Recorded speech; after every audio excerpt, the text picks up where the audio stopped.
Naaresto ng mga operatiba ng Taal Municipal Police Station ang isang district engineer matapos umano'y mag-alok ng suhol na nagkakahalaga ng 3,126,900 pesos kay Batangas 1st District Representative Leandro Ligarda Libiste upang pigilan ang pagsasagawa ng investigasyon sa umano'y anomalya sa mga proyekto ng DPWH sa nasabing distrito nito lamang ika-22 ng Agosto taong kasalukuyan sa poblasyon Zone 12 Taal, Batangas.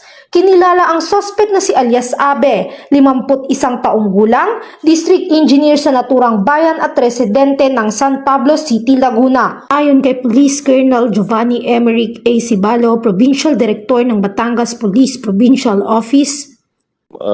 Last Friday po, August 22, around 6 PM ay nag-responde po ang ating sa pangunguna ng ating hepe sa Taal dahil meron po kaming na-receive na information na may ongoing nga po sir na parang attempt to bribe si congressman po. Kaya nagtungo po si lugar at nakuha nila sir yung mismong tao doon sir at on the act sir na bribe sir. Andun din sir yung na-recover na pera sir amounting to more than 3 million sir. Based on reliable information, nag-responde po yung ating police sir.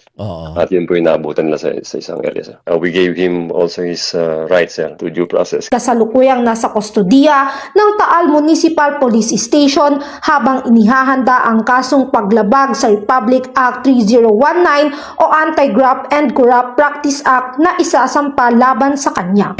Mula dito sa PRO Calabarzon, ako ang inyong Police News Network Correspondent, Patrolwoman Prisel May T. Urbano, alagad ng batas, tagataguyod ng balitang pulis.